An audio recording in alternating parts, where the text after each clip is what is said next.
अस्सलाम वालेकुम friends, Microsoft Excel के लेक्चर नंबर 3 में सबको खुशामदीद कहते हैं। इस लेक्चर में हम माइक्रोसॉफ्ट एक्सेल के फार्मूलाज को डिस्कस करेंगे और देखेंगे कि कौन कौन से फार्मूलाज में इस्तेमाल कर सकते हैं।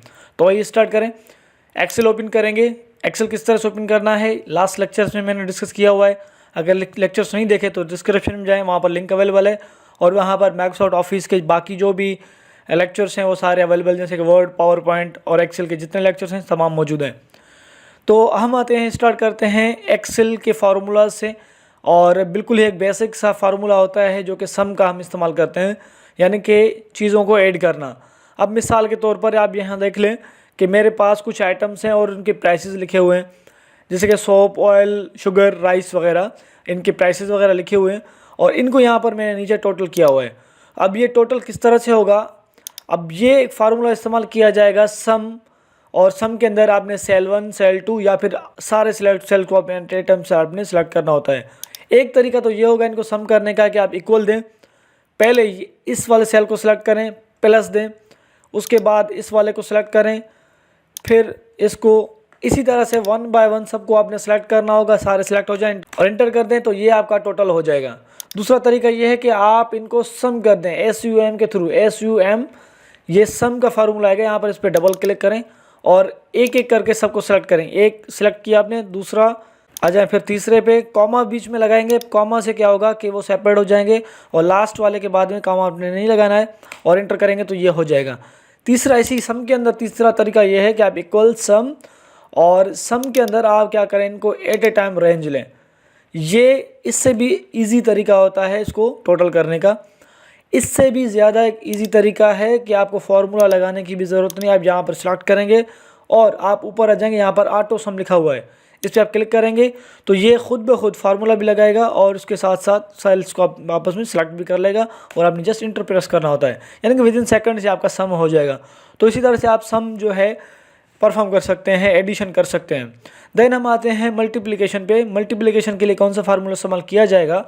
अब यहाँ पर देखें मेरे पास कुछ आइटम्स हैं, उनके प्राइसेस हैं, क्वांटिटी है, क्वांटिटी यहाँ पर टोटल किया गया है और लास्ट में इनको टोटल किया गया है, यानी कि सम यहाँ पर लगाया गया है। लेकिन इनको टोटल किस तरह से किया गया है, अब यहाँ पर देखें प्रोडक्ट, सम प्रोडक्ट का फार्मूला इस्तेमाल किया गया है। मैं इनको पहले मिटा देता हूँ, ये मैंने मिटा दिए। अब मैं क्या कर रहा हूँ, यहाँ पर इक्वल के बाद आप सम प्रोडक्ट करेंगे, डबल क्लिक करेंगे। सम प्रोडक्ट के बाद कह रहा है कि जो आपके पास आ रही है, यानी कि प्राइस, कॉमा, देन उसके बाद क्वांटिटी। क्योंकि एक चीज़ की जो है प्राइस है वो है 50 और वो कितने 50, यानी कि 3 टाइम्स, यानी कि 150 होंगे टोटल। तो इसी तरह से इनको टोटल भी करेगा तो ये हो गए 150। अब क्या है कि ये सेम फार्मूला आपने बाकियों पर भी अप्लाई करना होता है। तो आपने क्या करना होगा, इस डॉट के ऊपर लेके जाएंगे माउस, यानी कि जो कर्सर है आपका, पहले आपका कर्सर एक बड़ा सा प्लस दिखाई देगा और इसके ऊपर जैसे आप लेके जाएंगे तो ये एक ब्लैक कलर का छोटा सा प्लस बन जाएगा। इसका मतलब ये होता है कि ये अभी इसके ऊपर एक्टिवेटेड है। तो आपने बटन प्रेस करना होता है माउस का, जो राइट बटन होता है, सॉरी लेफ़्ट बटन जो होता है उसमें आपने प्रेस करना होता है और इसको नीचे आपने खींचना है जहाँ तक आपको रिक्वायर्ड है। तो ये टोटल जो है आपके पास कैलकुलेट होके आएंगी और इसमें तो सिंपली वही सम लगा हुआ है, तो ये यहाँ पर इसको टोटल कर रहा है।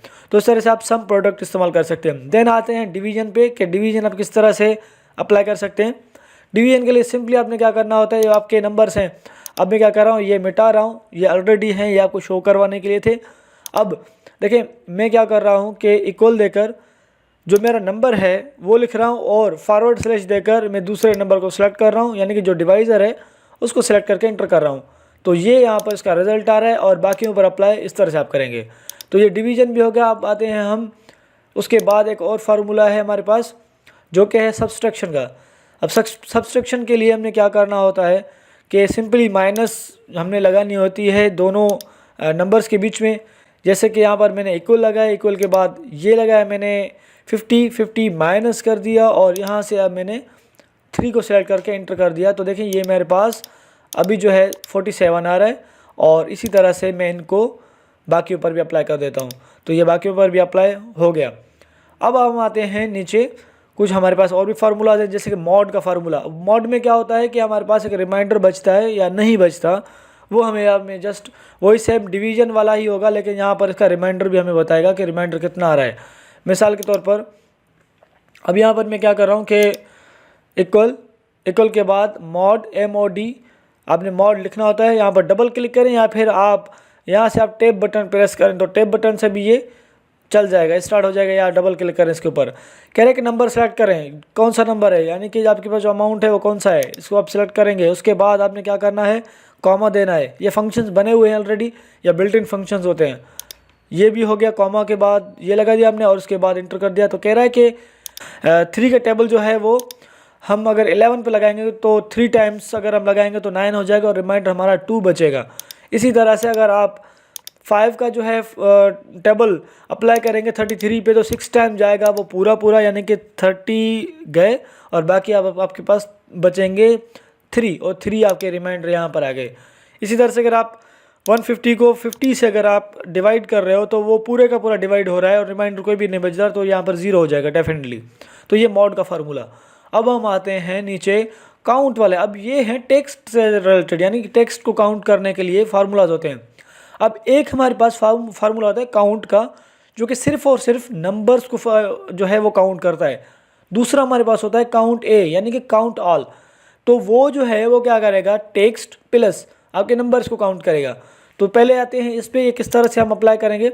मैं इस वाले सेल के अंदर इसको कैलकुलेट कर रहा हूँ। इक्वल देंगे और आप लिखेंगे काउंट के साथ ये आ जाएगा। टैब प्रेस करें, यहाँ पर डबल क्लिक करें। कह रहे हैं कि वैल्यूज़ को सिलेक्ट करें। मैं क्या कर रहा हूँ, जितने भी मेरे पास सेल्स हैं जिनके अंदर वैल्यूज़ अवेलेबल हैं, तो ये कभी भी नहीं सोचिएगा कि जिनके अंदर 2 डिजिट्स हैं वो उनको डबल काउंट करेगा। नहीं, डबल काउंट नहीं करेगा, सिंगल ही काउंट करेगा। जस्ट ये चेक करेगा कि किस सेल के अंदर जो है कोई वैल्यू है या नहीं। अगर एक सेल के अंदर 4 टेक्स्ट यानी कि लेटर्स लिखे हुए हैं या 4 नंबर्स दिए गए हैं तो उनको वो एक ही काउंट करेगा, जस्ट देखेगा सेल के अंदर है या नहीं।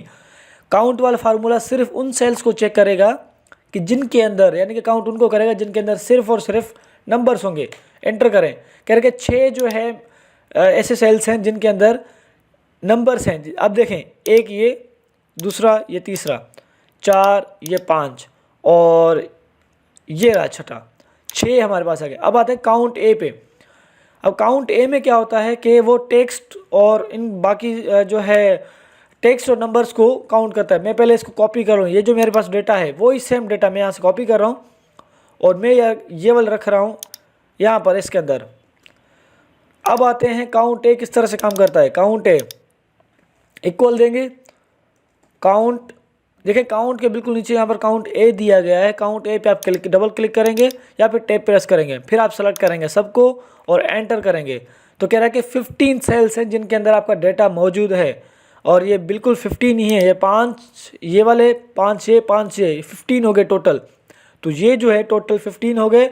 अगर मैं इनमें से ये 3 सेल्स में मिटा रहा हूँ तो देखिए ऑटोमेटिकली ये जो है 12 हो गया।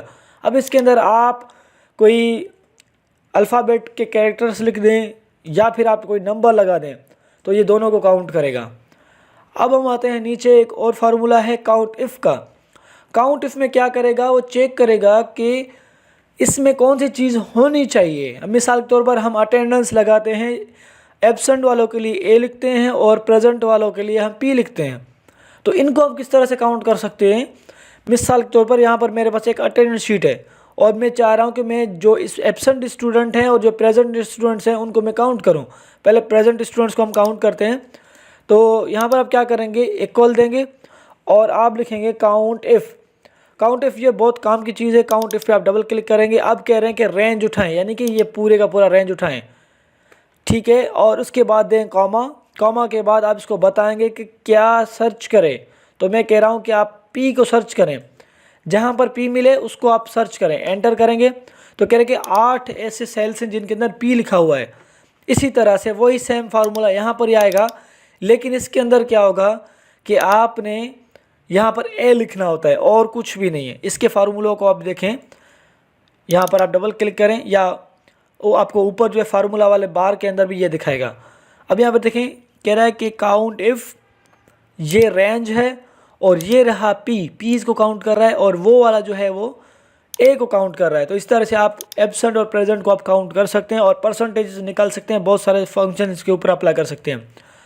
चलिए नीचे आते हैं। मैक्सिमम नंबर यानी कि सबसे बड़ा यहाँ पर नंबर कौन सा है। तो मैक्सिमम के लिए मैक्स का जो है फार्मूला इस्तेमाल करते हैं, इक्वल मैक्स। मैक्स के लिए यहाँ पर डबल क्लिक करेंगे और आप रेंज लेंगे इन सबको एक साथ सेलेक्ट करेंगे, एंटर करेंगे तो कह रहा है कि सबसे बड़ा यहाँ पर नंबर, थोड़ा सा मैं इसको नीचे कर लूँ।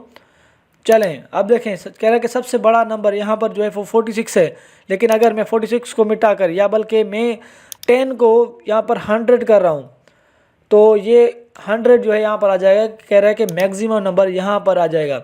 ये मैक्सिमम नंबर है जो कि आपके लिस्ट में मौजूद है, यानी कि हाईएस्ट स्कोर किसका है, हाईएस्ट सैलरी किसकी है, हाईएस्ट नंबर, ये यहाँ पर आप मैक्स के थ्रू आप फाइंड कर सकते हैं। चलिए फार्मूला नंबर 10 पे आते हैं। मैक्सिमम के बाद मिनिमम, सबसे छोटा आपके पास डिजिट कौन सा है, सेम वही फार्मूला होगा, लेकिन यहाँ पर आपने क्या करना होगा, मिन लिखना होगा, MIN। वही सेम तरीका होगा, मिन लिखेंगे और सिलेक्ट करेंगे और उसके बाद एंटर करेंगे तो आपको बता देगा मिनिमम नंबर कौन सा है। उसके बाद आते हैं अब हम लेफ़्ट और राइट यानी कि टेक्स्ट रिलेटेड, ये सारे जो है हमारे पास फार्मूलाज हैं। अब मेरे पास एक टेक्स्ट है, ये मुझे चेक करके देगा कि इसके लेफ़्ट साइड पर कौन सा कैरेक्टर है, यानी कि लेटर कौन सा है लेफ़्ट साइड पर। यहाँ पर अली लिखा हुआ है तो A आ रहा है, असलम लिखा तो A आ रहा है, हेलो लिखा हुआ तो H है। इसी तरह से पाकिस्तान के लिए P, इंडस के लिए I। तो ये जो है फार्मूला चेक करेगा, कुछ इस तरह से काम करेगा। पहले मैं इन सबको करता हूँ डिलीट और उसके बाद यहाँ से मैं कर रहा हूँ इक्वल और लेफ़्ट। मैं यहाँ पर देखें लेफ़्ट लिख रहा हूँ, लेफ़्ट पे डबल क्लिक करूँगा और सिलेक्ट करूँगा अपने टेक्स्ट को और एंटर कर दिया मैंने। तो कह रहा है कि ए बाकियों पर अप्लाई करना है, यहाँ से आप लेकर सब पे अप्लाई कर देंगे तो ये आपको बताएगा कि कौन सा लेटर लेफ़्ट साइड पर है। इसी तरह से सेम वही फार्मूला, लेकिन ये है राइट में। सेम हमारे पास टेक्स्ट है, सब कुछ सेम है, जस्ट फार्मूला चेंज है। यहाँ पर राइट है, वहाँ पर लेफ़्ट था और यहाँ पर राइट है और बाकी सब कुछ सेम है। चलें उसके बाद आते हैं नीचे कॉन्केटिनेट। कॉन्केटिनेट में क्या होता है कि डिफरेंट सेल्स के अंदर आपका डेटा अवेलेबल होता है और उन सेल्स के को मर्ज करने के लिए एक जगह पे आपके टेक्स्ट को रखना होता है। मिसाल के तौर पर आजकल आप जो फॉर्म भर रहे हैं वो छोटे छोटे बॉक्सेस होते हैं, हर एक कैरेक्टर को अलग अलग से लिखना पड़ता है। तो अगर आपके पास ऐसे कोई फॉर्मेट है तो उसके लिए आप कॉन्केटिनेट का इस्तेमाल किया करें और ये आपको बहुत ज़्यादा फ़ायदा देगा। अब आते हैं कि ये काम किस तरह से करेगा। मैं इन सबको पहले मिटा रहा हूँ। मिटाने के बाद अब जो है इक्वल करेंगे, इक्वल कॉन्केटिनेट, CON लिखेंगे तो कॉन्केटिनेट आ जाएगा। डबल क्लिक करेंगे और फिर कह रहा है कि टेक्स्ट 1 टेक्स्ट 2। अब यहाँ पर एक मसला है, यहाँ पर देखें सबको एक साथ में सेलेक्ट करके एंटर कर रहा हूँ तो ये कह रहा है कि वैल्यू यानी कि इनवैलिड वैल्यू यहाँ पर आपको आएगा, ये एक मसला करेगा। तो आपने क्या करना है, रेंज नहीं लेना है, रेंज नहीं लेना है। आपने क्या करना है, एक एक करके सेलेक्ट करना है। एक को सेलेक्ट किया, कॉमा देंगे, दूसरे को सेलेक्ट करेंगे। इसी तरह से सारे सेल्स को अपने 1 बाय 1 सेलेक्ट करना होता है। कोशिश कीजिएगा कि यहाँ से गलती ना हो कि डॉट ना आ जाए। डॉट आ गया तो ये पूरा का पूरा सेलेक्ट कर लेगा। और लास्ट वाले सेल को जब भी आप सेलेक्ट किया करें किसी भी फार्मूला में तो ब्रैकेट क्लोज किया करें, लेकिन कॉमा ना दिया करें। एंटर करेंगे तो यहाँ पर बताएगा हमें कि ये इसका रिज़ल्ट है। अब इस वाले डॉट के ऊपर मैं लेकर जा रहा हूँ और बाकियों पर इसको मैं अप्लाई कर रहा हूँ तो देखें सब के ऊपर ये अप्लाई हो गया। इसी तरह से इस्तेमाल होगा आपका कॉन्केटिनेट। अब आते हैं रैंडम नंबर्स पे। रैंडम नंबर्स आप जनरेट करवा सकते हैं रैंड फार्मूला के थ्रू। यहाँ पर आ जाएं, इक्वल लिखें, रैंड और रैंड कर दिया, एंटर कर दिया मैंने। तो कोई भी रैंडम सा नंबर यहाँ पर जनरेट करवा रहे हैं। अब मैं इस डॉट को लेकर नीचे लेके जा रहा हूँ तो देखें कोई सा भी रैंडम नंबर ही जनरेट करेगा अपनी तरफ से। यहाँ पर मैं इसको कुछ भी नहीं कह रहा। अब मैं कह रहा हूँ कि रैंडम नंबर जनरेट करो बिटवीन हो 2 नंबर्स के, कोई भी। मिसाल के तौर पर 10 से लेकर 20 या 1 से लेकर 20 या 1 से लेकर 100 तक। तो रेंज बिटवीन का फार्मूला आप इस्तेमाल करेंगे। अब रेंज बिटवीन का फार्मूला कैसे होगा, यहाँ पर देखें ये जितने भी हैं मेरे ख्याल में यहाँ पर 20 के अंदर ही नंबर्स हैं, ज़्यादा नहीं है। तो मैं इसको मिटा रहा हूँ। मैं कह रहा हूँ कि इक्वल रैंड और रैंड बिटवीन, ये रैंड के बिल्कुल नीचे डबल क्लिक करेंगे और कह रहा है कि top number, sorry bottom number कौन सा होना चाहिए। बॉटम नंबर आप कह रहे हैं कि भाई 1 हो और टॉप नंबर कौन सा हो। मैं कह रहा हूँ कि ये हो 20। एंटर करेंगे तो कह रहा है कि 8। एक दफ़ा आ गया। अब ये क्या होगा कि जैसे जैसे सेल्स के अंदर आप वैल्यूज दूसरा लगाएंगे, मिसाल के तौर पर मैं ऐसे ही इसके अंदर जेड लिख के एंटर कर रहा हूँ तो वो भी चेंज हो रहा है इसके साथ, क्योंकि एक्सेल का जो फाइल है वो थोड़ा अपडेट हो रहा है। इसी वजह से आप देखें ये इसमें से मैंने डिलीट कर दिया, ये 14 आ गया। अब मैं सिर्फ और सिर्फ इसको बिल्कुल मैं कम कर देता हूँ, 1 और 5 के बीच में मैं इसको रख रहा हूँ, तो ये 1 और 5 के अंदर अंदर जो है नंबर जनरेट करेगा। बाकी पर भी अप्लाई कर दें आप, बाकी सेल्स पे तो देखिए 1 और 5 के बीच बीच में कभी 1 1 5 3 4 ये जनरेट कर रहा है, इससे ज़्यादा जनरेट नहीं कर रहा। तो आप इस फार्मूला से बहुत फ़ायदा उठा सकते हैं। उसके बाद आते हैं नाउ। नाउ में क्या होता है कि आपको डेट एंड टाइम बताता है, इक्वल देंगे और यहाँ पर आप नाउ लिखेंगे। नाउ के अंदर कुछ भी आपने नहीं लिखना, जस्ट सेलेक्ट करके एंटर कर देना है, वो आपको current date and time system से उठाकर आपको बताएगा। उसके बाद आते हैं डेट से रिलेटेड और भी हमारे पास टाइम भी हो गया। अब टाइम में क्या है कि आप जो है मैन्युअली लगाते हैं, मिसाल के तौर पर यहाँ पर मैं ख़त्म कर रहा हूँ और इसको भी मैं ख़त्म कर देता हूँ। इक्वल देंगे, इक्वल के बाद आप लिखेंगे टाइम, टाइम के आप डबल क्लिक करेंगे और कह रहे हैं कि आवर कौन सा, मिसाल के तौर पर आप देखें हम 2 फॉर्मेट इस्तेमाल करते हैं, एक 24 आवर्स, एक 12 आवर्स। 12 के बाद अगर 13 लिख रहे हैं, 1 3 13 लिख रहे हैं तो ये 24 वाले आवर्स के अंदर काउंट हो जाएगा। तो ये भी इसी तरह से AM एंड PM पे इसी तरह से काम करेगा। मिसाल के तौर पर मैं यहाँ पर अभी इस वक्त मैं लिख रहा हूँ कि ये मैंने आवर लिख दिया और मैं यहाँ से मैं दे रहा हूँ कॉमा, मिनट में लिख रहा हूँ कि भाई 4 और कॉमा दे रहा हूँ और सेकंड्स मैंने 33 लिख दिए। एंटर कर रहे हैं तो कह रहा है कि 12:04 लेकिन PM में, ठीक है। और अब जो है मैं इसको एक और फॉर्मेट दे रहा हूँ। अब मैं इसको फॉर्मेट कौन सा दे रहा हूँ कि तो अब इसको एक और फॉर्मेट में दे रहा हूँ। इक्वल देंगे, टाइम, टाइम को सिलेक्ट किया मैंने और आवर्स में मैं लिख रहा हूँ 16, यानी कि उसके बाद मैं लिख रहा हूँ 33 और ये मैंने किया 22, ठीक है। ये भी एक फॉर्मेट यानी कि 4:33 यानी कि 12 के बाद वाला, ये मुझे जो एक फॉर्मेट ये बता रहा है। इस तरह से आप टाइम को आए आप इस्तेमाल कर सकते हैं। अब हम आते हैं नीचे, कुछ और भी हमारे पास होते हैं फार्मूलाज। डेट का फार्मूला होता है। डेट के फार्मूला में आपने क्या करना होता है, मंथ, ईयर एंड अपने डे लगाना होता है। जैसे कि सबसे पहले आपको पूछ रहा है कि ईयर कौन सा है, मैं इसको कह रहा हूँ कि ये है 2021 और फिर कह रहे हैं कॉमा दें, कॉमा के बाद क्या लिखें, मंथ लिखें, मंथ कौन सा है, 1 है। और उसके बाद जो है आप डेट कौन सी है, डेट आप यहाँ पर मैं लिख रहा हूँ 18 क्योंकि 18 डेट है। एंटर कर रहा हूँ तो ये मुझे एक डेट के फॉर्मेट के अंदर इसको ला के दे रहा है। इसके बाद हमारे पास एक फार्मूला होता है डेज़ का। अब डेज़ में क्या होता है कि मिसाल के तौर पर आप किसी होटल के अंदर जाकर स्टे कर रहे हैं और स्टे करने के बाद आप कुछ दिनों के बाद आप निकल रहे हैं, तो उनके पास एक सॉफ्टवेयर बना हुआ होता है, वो चेक करता है कि कितने दिन ये बंदा रह चुका है, तो उसी हिसाब से उनको उनसे पेमेंट वगैरह ली जाती है और उनको बिल वगैरह बना दिया जाता है। तो उसके लिए आपको एक स्टार्ट डेट चाहिए, यानी कि जिस दिन आप आ रहे हैं और एंड डेट जिस दिन को आप वापस जा रहे हैं। और ये सिर्फ आप होटल के अंदर नहीं, बाकी बहुत सारे ऑफिस के अंदर आप इसको इस्तेमाल कर सकते हैं। अब मैं क्या कर रहा हूँ कि यहाँ पर इक्वल देकर और मैं लिख रहा हूँ डेज़, और डेज़ को मैंने सेलेक्ट किया। यहाँ पर कह रहा है कि एंड डेट कौन सी है, एंड डेट ये मैं सेलेक्ट कर रहा हूँ, कॉमा दे रहा हूँ और उसके बाद स्टार्ट डेट एंटर किया मैंने। कह रहा है कि ये 98 डेज़। और अगर मैं इसको थोड़ा सा कम कर लेता हूँ, मिसाल के तौर पर मैं स्टार्ट डेट को ये मैं यहाँ पर 1 कर रहा हूँ और ये जो डेट है यानी कि मंथ भी 1 कर दिया और मैंने ये भी 1 कर दिया, तो एंटर कर रहे हैं तो और ये इनमें से ये माइनस कर रहा है और ये कुछ ज़्यादा ही बता रहा है। अच्छा, क्योंकि ये 21 नहीं किया मैंने, ये मैं यहाँ से 21 कर देता हूँ। तो अब देखें, कह रहे हैं कि 3 दिन, सिर्फ 3 दिन जो है हुए हैं और ये जो है टोटल इसको काउंट कर रहा है। उसके बाद एक और भी फार्मूला हमारे पास है ट्रिम। ट्रिम एक ऐसा फार्मूला है जो कि वाइट स्पेसिस को ख़त्म कर देता है। यहाँ पर देखें वाइट स्पेसिस हैं, इनको ये ख़त्म कर रहा है। ट्रिम में क्या करना होगा, अब यहाँ पर मैं आपको पहले चेक करवा दूँ कि वाकई इसके अंदर स्पेसिस हैं या नहीं। ये देखें ये वाइट स्पेसिस हैं, इन वाइट स्पेसिस को ख़त्म अगर करना है आपने तो ट्रिम का इस्तेमाल करें। इक्वल ट्रिम, ट्रिम लिखेंगे। ट्रिम लिखने के बाद आपने सेलेक्ट करना था इस सेल को जिस सेल के अंदर आपको डेटा अवेलेबल है। एंटर करेंगे तो वाइट स्पेसिस को ख़त्म करेगा, सिर्फ एक स्पेस छोड़ेगा और बाकी को डिलीट कर देगा। ये 20 हमारे पास फार्मूला देगा। अब 21 पे आते हैं। टुडे का अगर फार्मूला आपने चेक करना हो तो आपने क्या करना है, यानी कि करंट डेट आपने चेक करनी हो, सिस्टम से लेनी हो। इक्वल देंगे टुडे लिखेंगे, टुडे लिखकर एंटर करेंगे तो ये आपके पास करंट जो डेट है इस वक्त वो आपको यहाँ पर शो करवा देगा। उसके बाद आते हैं 21 के बाद 22 वाले फंक्शन पे। अब इफ़ फंक्शन में क्या होता है कि आप कंडीशन लगाते हैं, आप बताते हैं कि एक स्पेसिफिक टास्क परफॉर्म करवाते हैं। अब यहाँ पर थोड़ा समझने की कोशिश करें। एक लिस्ट है इसमें एम्प्लॉयज़ की और उनके पोस्ट लिखे हुए हैं और उनकी सैलरीज भी लिखी हुई हैं। अब मैं चाह रहा हूँ कि यहाँ पर मैं सैलरी इंटर करूँ और ये मुझे बताए कि यहाँ पर कि इसकी पोस्ट क्या है, पोस्ट यहाँ पर मुझे बताए।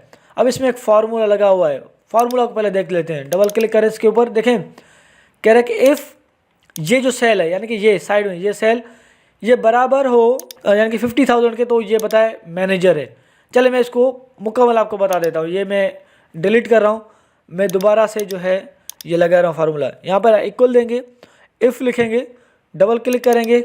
अब कह रहा है कि लॉजिकल टेस्ट आप इसको देंगे कि ये इक्वल हो किसके, मैं कह रहा हूँ कि अगर ये 5,000 से 50,000 के ऊपर हो तो यहाँ पर बताए कि मैनेजर, ठीक है, सॉरी स्पेलिंग मिस्टेक है, मैनेजर, और ये बंद कर दिया आपने, कॉमा देंगे, दूसरी इफ स्टार्ट करेंगे। यहाँ पर इफ़ डबल क्लिक करेंगे, फिर इस सेल को सिलेक्ट करेंगे, फिर बताएंगे अगर ये 40,000 है, 40,000 है तो क्या बताए हमें, कॉमा देंगे, यहाँ पर कंडीशन देंगे कि क्या बताए कि असिस्टेंट, तो ये असिस्टेंट हो गया। और लास्ट में एक और कंडीशन लगाते हैं, इफ़ को सिलेक्ट करेंगे और फिर इसको बताएंगे कि अगर सैलरी जो है ये सैलरी, यहाँ पर देखें सैलरी, यहाँ से सैलरी अगर बराबर है किसके, मैं कह रहा हूँ कि अगर ये 20,000 के बराबर है तो हमें ये बताए कि ये जो है क्या है, PEO। चले ये भी हो गया। अब लास्ट में आपने क्या करना है, जितने आपने ब्रैकेट्स ऑन किए उतने बंद करने हैं। ये 1 2 3 आपने ओपन किए हुए हैं तो आपने 3 ब्रैकेट्स बंद करने होंगे। एंटर करेंगे तो आपको ये बताएगा। अब इस पर कलर कैसे आ रहा है, कलर एक्चुअली मैंने यहाँ पर क्या किया हुआ है, कंडीशनल फॉर्मेटिंग्स में जाकर हाईलाइट रूल्स में मैंने क्या किया, इसको कहा है कि इक्वल, ठीक है। यहाँ पर आप जो भी आप लगाना चाहें वो आप कर सकते हैं। अगर ये आपने नहीं समझे तो आप पिछले लेक्चर्स में जाएं जहाँ पर मैंने ट्रिक्स बताए हुए हैं, उन ट्रिक्स के अंदर ये अवेलेबल है, ये फंक्शन, और वो वीडियो अवेलेबल है प्लेलिस्ट के अंदर। चलें उसके बाद अब चलें इसको थोड़ा सा मैं ट्राई करके देखूं कि देखिए मैं यहाँ पर अगर मैं 50,000 अगर लिख रहा हूँ तो कह रहा है कि मैनेजर है, कलर भी इसका चेंज हो रहा है। और अगर मैं यहाँ पर 20,000 लिख रहा हूँ तो ये कह रहा है कि पियोन है, कलर भी इसका चेंज हो रहा है। चलें उसके बाद आते हैं 23rd पे। परसेंटेज किस तरह से हम निकालते हैं, मिसाल के तौर पर एक स्टूडेंट के मार्क्स हैं ऑब्टेन मार्क्स यानी कि 450 हैं, और उसके बाद यानी कि टोटल मार्क्स 5 सब्जेक्ट हैं, 5 सब्जेक्ट के 500 मार्क्स हैं टोटल। परसेंटेज कैसे निकालेंगे, यहाँ पर देखिए 90 लिखा हुआ है। आपने क्या करना होता है कि ऑब्टेन्ड मार्क्स को सिलेक्ट करना होता है, फिर टोटल को यानी कि डिवाइड देकर टोटल को सिलेक्ट करना होता है और मल्टीप्लाई करना होता है 100 से। मिसाल के तौर पर इक्वल देंगे, इक्वल के बाद आप सिलेक्ट क्या करेंगे, ऑब्टेन मार्क्स, डिवाइड कैसे करेंगे, टोटल मार्क्स से, और फिर आपने मल्टीप्लाई करना होता है 100 से। एंटर करेंगे तो आपको ये परसेंटेज बताएगा कि ये 90% है। तो इस तरह से आप इसको इस्तेमाल कर सकते हैं। चले आ जाए 24 पे। 24 पे आप ग्रेड किस तरह से निकालेंगे, एक स्टूडेंट के मार्क्स जो है वो यहाँ पर ऑब्टेन में है, ये हैं पेपर के टोटल मार्क्स और ये हैं इनके परसेंटेज, डिफरेंट स्टूडेंट्स के हैं। सपोज करें ये बी ग्रेड है, ये फेल है, ये सी है।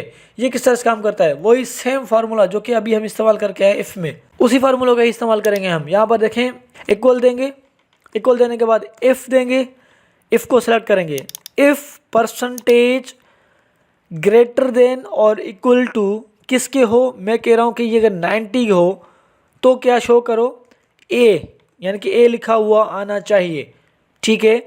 दूसरा इफ़ यहाँ से स्टार्ट करेंगे, वही सेम कंडीशन, इफ़ पे डबल क्लिक करें या टैब प्रेस करें, सेलेक्ट करेंगे परसेंटेज को, भाई परसेंटेज अगर ग्रेटर देन और इक्वल टू हो 80 के तो क्या शो होना चाहिए, बी। यहाँ पर आप बी लगाएंगे, बी देने के बाद फिर आप कॉमा देंगे, फिर तीसरे इफ़ पे आएंगे। तीसरे इफ़ पे हम सी के लिए कंडीशन लगा रहे हैं, इफ़ परसेंटेज ग्रेटर देन और इक्वल टू, अब नंबर जो है वो आप डबल कोटेशन के बगैर लिखेंगे, याद रखिएगा। टेक्स्ट आप डबल कोटेशन के अंदर लिखेंगे, अदरवाइज ये एरर दे देगा। तो मैं कह रहा हूँ कि अगर ये 70 से अबव हो या इक्वल हो तो ये शो करे सी, ठीक है। और फिर लास्ट में हम फेल के लिए भी कंडीशन लगाते हैं। इफ़, आप जितने भी कंडीशन लगाना चाहें आप लगा सकते हैं। इफ़ परसेंटेज लेस देन हो 70 से जो अगर लेस देन है तो आपने क्या करना है, कॉमा, यहाँ पर मैं इसको कंडीशन दे रहा हूँ, लिखा होना चाहिए फेल, ठीक है। अब जितने ब्रैकेट्स आपने ओपन किए हैं उतने आपने बंद करने हैं। 1 2 3 और 4 मैंने खोले थे और 4 मैंने यहाँ पर बंद कर दिए। कह रहा है कि सी ग्रेड है। इस पे आते हैं, बाकियों पर अप्लाई कर दें तो ये भी फेल, ये भी फेल। थोड़े से मार्क्स को बढ़ा देते हैं। यहाँ पर मैं इसको कह रहा हूँ कि ये 488, देखें ए आ रहा है 97% पे। इसको मैं चेंज कर रहा हूँ, इसको मैं कर रहा हूँ 400, तो ये बी ग्रेड आ रहा है और ये फेल आ रहा है। इसको अगर सी में लाना है तो इसको इतने मार्क्स देने होंगे कि ये आ जाए उसके बराबर। 350 अगर दे देते हैं तो ये देखें सी पे आ गया। तो इस तरह से आप ग्रेड निकाल सकते हैं। अब हम आते हैं 25 जो है 25 पे। 25 में कौन से हमारे पास है, एज। एज आप किस तरह से कैलकुलेट कर सकते हैं, जिस तरह से हमने डेट वाले फार्मूला इस्तेमाल किए थे वहाँ से आप डेट पिकअप कर सकते हैं। यहाँ पर आप डेट ऑफ बर्थ अपनी लगाएंगे और जो आज की करंट डेट है आप ये डेट वाले फार्मूला से ले सकते हैं। और एज किस तरह से कैलकुलेट करेंगे, यहाँ पर देखें कह रहे हैं कि आपने क्या करना होता है, इक्वल देंगे। अब इक्वल के अंदर आप क्या करेंगे, यहाँ से करंट डेट जो है आप सेलेक्ट करेंगे, करंट डेट देकर और उसकी उसे माइनस करेंगे जो डेट ऑफ बर्थ है, डेट ऑफ बर्थ आप माइनस करेंगे और ब्रैकेट को करेंगे बंद। ब्रैकेट बंद करने के बाद आप क्या करेंगे, यहाँ से आप इसको डिवाइड करेंगे विथ 365, एंटर करेंगे तो आपको एज बताएगा ईयर्स में कि कितने ईयर्स के हैं आप, ठीक है। तो अगर थोड़ी बहुत मंथ्स आगे पीछे हो गए तो भी फिर भी वो आपको जो है मंथ्स के हिसाब से आपको नहीं बताएगा, ना ही डेज के हिसाब से बताएगा। ये आपको बताएगा टोटल ईयर्स के हिसाब से, यानी कि ये 28 ईयर्स का है और ये 26 का है और ये 30 ईयर्स का है। इसी तरह से 26 वाले फार्मूला पर आते हैं। रोमन, आपके पास जो नंबर्स होते हैं उन नंबर्स को अगर आपने कन्वर्ट करना होता है रोमन में तो रोमन का एक फार्मूला आता है, इक्वल देंगे, लिखेंगे रोमन और रोमन को सिलेक्ट करेंगे और उस टेक्स्ट को सिलेक्ट करेंगे या उस नंबर को सिलेक्ट करेंगे जहाँ पर वैल्यू अवेलेबल है, एंटर करेंगे तो रोमन आ गया। बाकियों पर अप्लाई करना है तो आप यहाँ से बाकियों पर अप्लाई कर सकते हैं। ओके, अब हम आते हैं नीचे, एक और फार्मूला है लास्ट।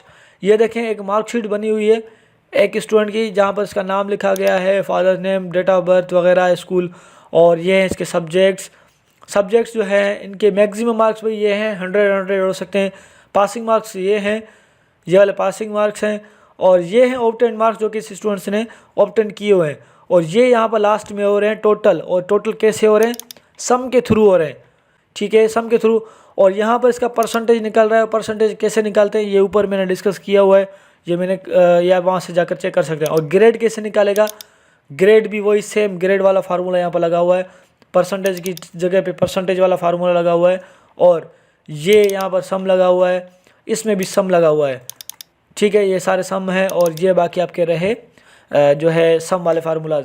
इसी तरह से आप मार्कशीट भी बना सकते हैं। बाकी डिज़ाइनिंग वगैरह किस तरह से की जाएगी वो आप पिछले लेक्चर्स में जाएं, वहाँ पर सब कुछ अवेलेबल है, आप वहाँ से सीख सकते हैं।